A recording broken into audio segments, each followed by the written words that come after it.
भूतल मलकलंका मुनिभिरुपासित तीर्था सरस्वती हरतु दुरितान् अज्ञानतिमिरान्धानां ज्ञानाञ्जनशलाकया चक्षुरुन्मीलितं येन तस्मै श्रीगुरुवे श्री परम गुरुवे नमः। परम प्राचार्य गुरुवे नमः।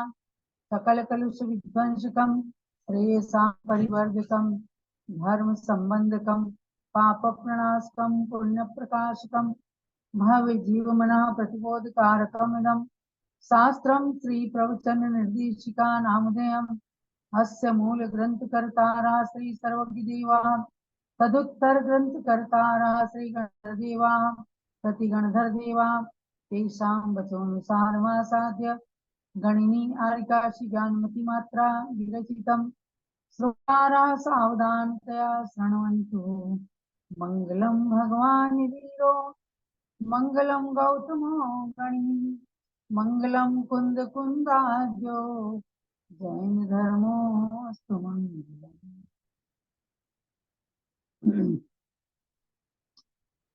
अहिंसामयी जैन शासन के छत्र छाया में रहते हुए हम सभी ज्ञान की गंगा में अवगाहन कर रहे हैं। अव्यात्माओं प्रवचन निर्देशिका नाम के ग्रंथ का स्वाध्याय चल रहा है और आप सब बहुत ही सुंदर विषय सम्यक दर्शन के विषय से परिचित हो रहे हैं। क्योंकि सम्यक दर्शन क्या है, किसको होता है, कब होता है, ये सब बातें चिंतनीय हैं। आज इस पंचम काल में प्राणी को सम्यक दर्शन हो सकता है कि नहीं, ये आपने जाना कि चारों गतियों में सभी को अपनी अपनी योग्यता के अनुसार निमित्तों को प्राप्त करके सम्यक दर्शन की प्राप्ति हो सकती है। देव गति में सम्यक दर्शन का प्रकरण चल रहा है और उससे पूर्व मनुष्य गति में बताया गया कि 3 कारणों से जो सम्यक की उत्पत्ति होती है, उसमें सम्यक को संगोपात 2 भागों में भी विभक्त किया, निसर्गज और अधिगमज। निसर्गज सम्यक दर्शन वो है जिसमें परोपदेश निमित्त नहीं होता, लेकिन जाति स्मरण और जिन बिंब दर्शन उसके अंदर भी निमित्त है। धर्मोपदेश माने दूसरे के उपदेश से सुनकर जो सम्यक दर्शन प्रकट होता है उसको कहते हैं अधिगमज। निसर्गज माने निसर्ग माने स्वभाव से, नेचुरली जो सम्यक दर्शन पहले भगवान के दर्शन किए हुए हैं, या कोई जाति स्मरण हो गया, पिछले भाव का याद आ गया और उसके से सम्यक दर्शन हो गया, तो वह निसर्गज कहलाता है। इसलिए कहा निसर्गज में भी इन निमित्तों को कि देखो निमित्त कितना प्रबल है। जो नेचुरल सम्यक दर्शन हुआ उसमें भी जाति स्मरण और जिन बिंब दर्शन निमित्त पड़ा, बस उसमें परोपदेश, किसी गुरु का उपदेश निमित्त नहीं है, इसलिए उसका नाम निसर्गज हुआ है। और अधिगमज का मतलब यह है कि धर्मोपदेश के निमित्त से हुआ सम्यक जो है वो अधिगमज कहलाता है। अब इस सम्यक दर्शन को जब हमने 2 भागों में जान लिया, निसर्गज और अधिगमज, मनुष्यों के अंदर उत्पन्न होने वाले सम्यक दर्शन के अंतर्गत इसका वर्णन किया गया। लेकिन ये सभी गतियों में काम में आएगा, यानी सब गतियों में इस बात को जानना है। अब हम आते हैं चौथे देव गति में कि देव गति में सम्यक दर्शन किस प्रकार उत्पन्न होता है। पेज नंबर है 14। प्रवचन निर्देशिका पुस्तकें आप सबके पास पहुंच रही हैं।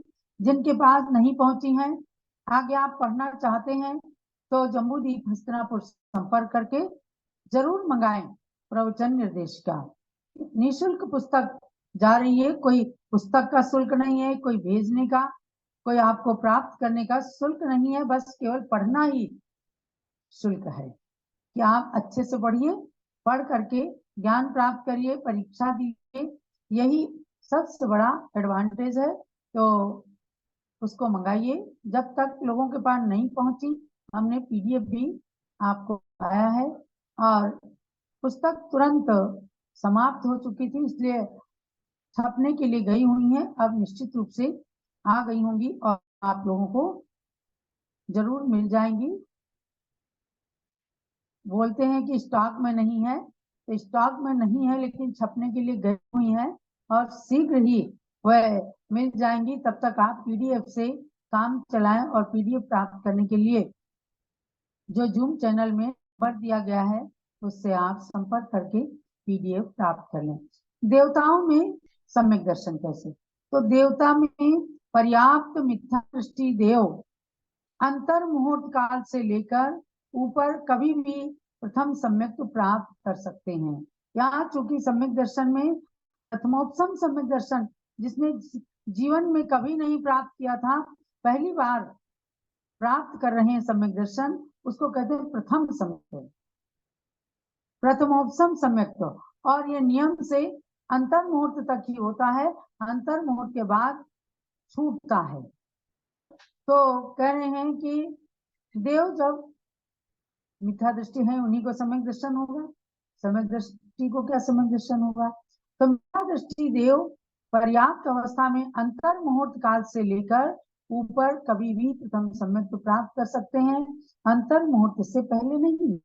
देव 4 कारणों से सम्यक उत्पन्न करते हैं। अभी तक 3 कारण आपने जाने थे। देवताओं में 4 कारण है सम्यक दर्शन के: जाति स्मरण, धर्मोपदेश, जिन महिमा दर्शन और देवर्धि दर्शन। देवों की रिद्धि का दर्शन करके, देख करके वह सम्यक दर्शन। तो 4 कारण हुए। आपको अलग से मुख्य मुख्य चीजों में या तो आप पेंसिल से निशान लगा लें या फिर नोटबुक में प्रमुख चीजों को नोट करें कि देवगति में मिथ्या दृष्टि देवताओं को पर्याप्त अवस्था में 4 कारणों में किसी कारण के प्राप्त होने पर सम्यक दर्शन हो सकता है। तो जिन महिमा दर्शन को लिया तो यहाँ शंका हो रही है, प्रश्न हुआ है, क्या जिन बिंब दर्शन को कारण रूप से क्यों नहीं कहा? जिन बिंब माने जिन भगवान की प्रतिमा, बिंब माने होता है प्रतिमा, और यहाँ जिन महिमा कह दिया है। तो तुरंत प्रश्न उठ गया कि जिन बिंब दर्शन को यहाँ पर सम्यक दर्शन की उत्पत्ति में कारण क्यों नहीं कहा? उसका समाधान किया, क्योंकि जिन बिंब दर्शन का जिन महिमा दर्शन में ही अंतर्भाव हो जाता है। कारण है कि जिन बिंब के बिना जिन महिमा की उत्पत्ति व्यवस्था नहीं बनती। जब जिन बिंब होंगे तभी तो जिन महिमा होंगे।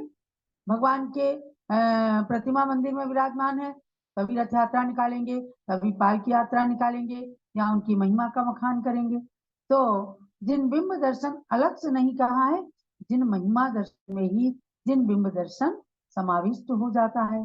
फिर शंका किया कि आपने ऐसा कहा है तो स्वर्गावतरण, जन्माभिषेक और परिनिष्क्रमण रूप जिन महिमाएं जिन बिंब के बिना की गई देखी जाती हैं, इसलिए जिन महिमा दर्शन में जिन बिंब दर्शन का अविनाभाव है। स्वर्गावतरण माने गर्भ कल्याणक, गर्भ कल्याणक में, जन्म कल्याणक में और दीक्षा कल्याणक में तब तो भगवान नहीं रहते, तब तो भगवान रूप से उनकी प्रतिमाएं विराजमान नहीं होती हैं। तो उनमें जिन बिंब की व्यवस्था नहीं देखी जाती।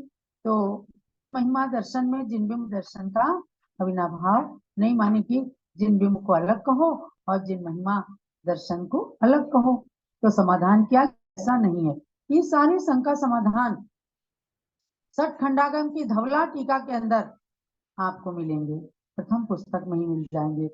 और सठ खंडागम की सिद्धांत चिंतामणि टीका जो पूज्य गणी ज्ञानमती माता जी ने इस युग में लिख करके कीर्तिमान स्थापित किया है, उसके अंदर भी इन बातों का बहुत सुंदर विवेचन किया गया कि ये तीनों कल्याणक जो हैं उनमें भी भावी जिन बिंब, क्योंकि वो जिन बिंब के रूप में परिवर्तित होने वाले हैं, जिनका गर्भ कल्याणक हुआ, जन्म कल्याणक हुआ, दीक्षा कल्याणक हुआ, उनका केवल कल्याणक मोक्ष कल्याणक तो होना ही होना है।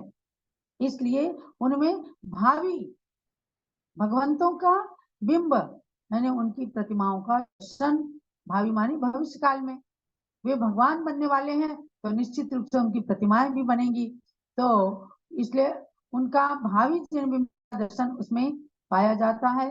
अथवा इन महिमाओं में उत्पन्न होने वाला प्रथम सम्यक्त्व जिन बिंब दर्शन निमित्तक नहीं है, किंतु जिन गुण श्रवण निमित्तक है। देखो, जिन बिंब दर्शन नाम से इसमें उल्लेख नहीं किया, इसलिए इस कारण को, क्योंकि यहाँ जिन बिंब दर्शन की बजाय जिन महिमा यानी पांचों कल्याणक के निमित्त से जिनेंद्र भगवान की महिमा जानी जाती है कि इस प्रकार से 5 कल्याणों को प्राप्त करके और देवता इंद्रों के द्वारा जिनके कल्याणक मनाए गए हैं, ऐसे भगवान ही जिन बिंब का रूप धारण करते हैं। इसलिए इससे भी, जिन महिमा से भी सुन करके उसको जिन गुण श्रवण कहा, जिन गुण श्रवण निमित्तक ये जिन महिमा दर्शन है कि उनके गुणों कि भाई भगवान क्यों पूजे जाते हैं, उनको मति श्रुत अवधि ज्ञान होते हैं, वे कल्याण को प्राप्त होते हैं, उनके कल्याण को देवता आते हैं, उन्हें कर्म को क्षय करना होता है, कर्म को नष्ट करना होता है, और जो कर्म को नष्ट कर लेते हैं, कर्मों को जीत लेते हैं, वही जिन कहलाते हैं। और जब जिन कहलाते हैं तो उनके बिंब बनाए जाते हैं, तो जिन बिंब बन जाते हैं, और उन जिन बिंबों का दर्शन जिन बिंब दर्शन कहलाता है। और जब जिन बिंब बन गए तो उनका विनय और अभिनय साक्षात भगवान के विनय और अभिनय का फल देता है। देखो, अंजना ने पूर्व भाव की पर्याय में एक भगवान की प्रतिमा को बावड़ी में डाल दिया था। उसको अपनी शौक से ईर्ष्या हो गई, जलन हो गई। वो सोचती है कि ये भगवान की पूजा न कर पाए, तो उसने उठा करके चैत्यालय के भगवान को बावड़ी में डाल दिया। तुरंत वहां पर एक आरिका माता जी आ गई। उन्होंने जब जाना तो तुरंत उस कनकोदरी रानी थी, उसको बुला करके कहा कि भाई आप अपने नरक का द्वार क्यों खोल रही हैं? ये भगवान ये पत्थर नहीं है, ये केवल धातु नहीं है, साक्षात भगवान है, और इनके विनय से पुण्य, अविनय से पाप लगता है। एकदम तुरंत वो कांप गई कि क्या मुझे नरक में जाना पड़ेगा। तुरंत उसने बावड़ी से निकलवा करके प्रतिमा को जहां तहां विराजमान किया। आरिका माता जी ने प्रायश्चित लिया, लेकिन उस समय कटु परिणामों से, बहुत संक्लिष्ट परिणामों से उसने ऐसा कर्म कर लिया, आगे जाकर अंजना की पर्याय में 22 साल तक पति का वियोग सहन करना पड़ा। जब वो कहती थी मैं किसी माता पुत्र को, किसी पति पत्नी को अलग नहीं कराया, मुझे किस कर्म का फल मिल रहा है, तब एक मुनिराज ने बताया था, दिव्य ज्ञानी मुनिराज ने, कि बेटी तूने पूर्व जन्मों में इस प्रकार से जिन बिंब का अपमान किया था, जिन प्रतिमा का अपमान किया था, उसी के फल स्वरूप तुझे पति से अलग रहना पड़ रहा है और तुझे कलंक लग रहा है। तो अब अच्छे से समता के साथ में उस कष्ट करके अब समय पूरा होने वाला है, तो आपको पति का मिलन होने वाला है। ऐसे ऐसे कहानियां जान करके आपको ये जानना है कि जिन बिंब का दर्शन सम्यक दर्शन को उत्पन्न करा सकता है, जिन बिंब का अपमान नरक आदि दुर्गतियों में ले जा सकता है। इसलिए कहा कि देवताओं में जब जिन महिमाओं से उत्पन्न होने वाला जो प्रथमोपम सम्यक दर्शन है, वो जिन बिंब दर्शन निमित्तक नहीं है, वो जिन गुण श्रवण निमित्तक है, कि भगवान के गुणों का श्रवण करके और कभी हम भी ऐसे प्राप्त करें, ऐसा भाव आता है, सम्यक दर्शन उत्पन्न हो जाता है। आगे इस प्रकरण के अंतर्गत प्रश्न हुआ, शंका की गई है कि देवी दर्शन का जाति स्मरण में समावेश क्यों नहीं होता। ये 4 कारण कहे, तो इन प्रश्नों को करके अपने विषय को परिमार्जित जाता है, मांजा जाता है। जैसे कोई बर्तन मांज मांज करके उसमें चमक लाई जाती है, उसी प्रकार से बार बार पूछ करके, अच्छे से प्रश्न करके उसके उत्तर को बिल्कुल मन में जब बिठा लिया जाता है, तो वो कहते हैं कि परिमार्जित ज्ञान होता है। तो इन प्रश्नों को आचार्य महाराज जिन्होंने प्रश्न उठा करके उत्तर दिया, उनको तो सब मालूम ही था, लेकिन ये मालूम था कि ऐसे ऐसे प्रश्न लोगों के मन में आ सकते हैं, इसलिए उन्होंने आपसे पहले ही उन प्रश्नों को उठा करके स्वयं उनके उत्तर दिए हैं। देवर्षि दर्शन का जाति स्मरण में समावेश क्यों नहीं किया? जैसे देवर्षि दर्शन का मतलब दूसरे देवताओं की विधियों को देख करके कुछ लोग जलते हैं, इन्हें इतना वैभव मिल गया, इनके पास तो इतना पैसा गया और हमारे पास कुछ नहीं है। देवताओं में भी होता है, वहां कोई धन संपत्ति नहीं है, लेकिन उनका वैभव बहुत बड़ा है। बहुत सारे देवता होते हैं जो उनकी सेवा करते हैं, लेकिन कुछ के पास में ऐसा होता है कम संपत्ति यानी कम वैभव होता है, उनको बड़े देवताओं के या इंद्र के कहने कभी हाथी बनना पड़ गया, कभी घोड़ा बनना पड़ गया, तो बेचारे बड़े दुखी हो जाते। देखो ये तो इतने बड़े हैं और मैं भी देवता हूँ, मुझे आदेश दे दिया, मुझे हाथी बनना पड़ रहा है, इनका वाहन बनना पड़ रहा है। तो दूसरों की रिद्धि, उनके वैभव को देख करके भी हमें दर्शन उत्पन्न हो सकता है कि मैं भी पुण्य करूं तो मुझे भी इनके समान रिद्धि मिल जाएगी, वैभव मिल जाएगा। तो कह रहे इस रिद्धि का जाति में जाति पूर्व जन्म के जाति स्मरण से भी हो सकता है, तो इसको उसमें अंतर्भूत कर दो। कह रहे नहीं, ऐसा नहीं होता, क्योंकि अपनी अणिमादिक रिद्धियों को देखकर जब ये विचार उत्पन्न होता है कि ये रिद्धियां जिन भगवान उपदिष्ट धर्म के अनुष्ठान से उत्पन्न हुई हैं, तब प्रथम सम्यक की प्राप्ति जाति स्मरण निमित्त तक कही जाती। क्या हुआ, एक एक चीज को ध्यान से सुनना। अपनी रिद्धियों को देखकर उत्पन्न होता है कि मैंने ये रिद्धियां भगवान के उपदेश से, भगवान के उपदिष्ट धर्म के कारण प्राप्त की हैं। वो तो जाति, उसके अंदर तो जाति स्मरण हो सकता है। इसमें जो सम्यक दर्शन उत्पन्न हुआ तो वो रिद्धि का दर्शन जाति स्मरण निमित्त तक। लेकिन दूसरों की रिद्धि देख करके अब कोई तो जलने लगे और कोई सोचते हैं मैंने भी पुण्य किया होता, मैंने भी व्रतों का पालन किया होता, मैंने भी खूब भगवान की भक्ति की होती तो मुझे भी मिलता। तब दूसरों से जलन नहीं होती, उस समय केवल ये भाव होता है मैं भी भक्ति करूंगा, मैं भी खूब भगवान के कल्याणकों को देखूंगा, मैं भी गुरु के पास जाऊंगा, मैं रोज अभिषेक करूंगा ताकि मुझे भी ऐसी संपत्ति प्राप्त हो।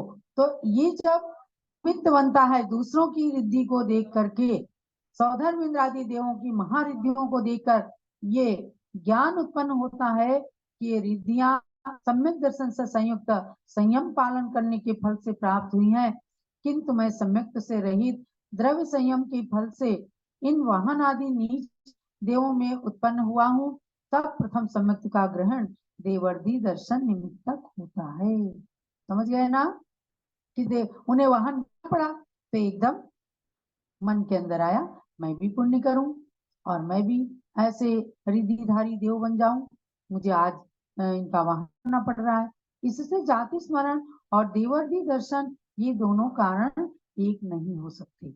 देवर्धि दर्शन दूसरे देवों को देख करके, और जाति स्मरण अपनी रिद्धि के निमित्त से ही जो प्राप्ति हुई है उसमें ही भगवान की भक्ति को निमित्त मानना। तथा जाति स्मरण वहां पर उत्पन्न होने के प्रथम समय से लगाकर अंतर मुहूर्त काल के भीतर ही होता है। सुन लो ठीक से, देवताओं में जो जाति स्मरण होता है तो वहां पर उत्पन्न होने के प्रथम समय जैसे उत्पन्न हुए तुरंत से लेकर अंतर मुहूर्त के अंदर हो जाता है जाति, उन्हें याद आ जाता है पूर्व मैं कहाँ था, मैं कैसे यहाँ आया हूँ। और देवर्धि दर्शन उत्पन्न होने के समय से अंतर मुहूर्त काल के पश्चात है 48 मिनट के बाद, जब वो नहा धो करके अपना आराम से भगवान के दर्शन कर लेते हैं, अंतर मुहूर्त के पश्चात उन्हें तमाम देवों की रिद्धियों को देखने का अवसर मिलता है। जब अवसर मिलता है तब देवर्धि दर्शन होता कि इनके पास इतनी संपत्ति, इनके पास इतनी संपत्ति, इनके पास ऐसा, मैं ऐसा। तब वो अंतर मुहूर्त काल के पश्चात होता है, इसलिए उन दोनों कारणों में एक समानता नहीं है। अब आप मान लेना है कि देवता, जिसको भी देवता बनना है, चाहे तिर्यंच गति से जाए चाहे मनुष्य गति से, केवल अंतर मुहूर्त के अंदर जाकर उनका शरीर बन जाता है, चाहे वो नारकी हो चाहे देवता हो। जैसे मनुष्य और तिर्यंचों को अपनी माँ के गर्भ में रहना पड़ता है, ऐसे देवताओं को नहीं रहना पड़ता। देवताओं के यहाँ उपपाद सैया होती हैं और वहां पर जीव अंतर मुहूर्त के अंदर ही 16 साल के नव युवक के समान एकदम उठ करके बैठ जाता है और दूसरे देवता जाकर उसका स्वागत करते हैं, पुनः उसे सारी चीजें स्वर्ग की व्यवस्था बता देते हैं, उसको स्नान कराते हैं, उसको कृत्रिम चैत्यालयों की वंदना कराने ले जाते हैं और उसके बाद से फिर उसकी लाइफ शुरू हो जाती है। तो ये देवताओं की बात है। 4 कारण बताए गए हैं। इन 4 कारणों को कहा है। भवनवासी, व्यंतर, ज्योतिषी और कल्पवासी प्रथम स्वर्ग से लेकर 12वें स्वर्ग तक के देवों में ये 4 कारण रहते हैं। एक एक शब्द प्रवचन निर्देशिका का बिल्कुल रट लेने लायक है। मैं कोई भी शब्द छोड़कर या कोई भी वाक्य छोड़कर आपको कैसे बताऊंगी कि केवल इसका सार समझ लेना। हर पंक्ति सार है। तो किनमें ये 4 कारण होते हैं? भवनवासी देवों में, व्यंतर देवों में, ज्योतिषी देवों में और कल्पवासी देवों में कारण होते हैं 12वें स्वर्ग तक। 12वें स्वर्ग से आगे आनत, प्राणत, आरण और अच्युत, इन 4 स्वर्गों के देवों में देवर्षि दर्शन को छोड़कर शेष 3 कारण ही होते हैं। अब देवर्षि दर्शन को छोड़कर शेष 3 कारण क्यों होते हैं, आगे विषय इसका चलाया जाएगा, तब आपको मालूम होगा। अब आपने जान लिया है चारों गतियों की सम्यक दर्शन की उत्पत्ति के कारण। आज के स्वाध्याय का सार यही समझना कि हम मनुष्य हैं और मनुष्य से देवता बनना चाहते हैं, तो हमें अपने सम्यक दर्शन को दृढ़ रखना है और हमेशा कहीं भी किसी गति में जाने का कोई निदान बंद ना करें और अपने आप अपने सम्यक दर्शन को दृढ़ रखें। भवनवासी, व्यंतर और ज्योतिषी देवों में आप नहीं जाएंगे और समझो कि कल्पवासी देवों में जाकर उत्पन्न होकर के भी अपने सम्यक दर्शन को रखना है। जावाणी के ज्ञान ते सूझे लो कालो, सोवाणी मस्तक चढ़ो सदा दे दो। हे जिनवाणी भारती तो जपू दिन रैन, जो तेरी शरणा गए तो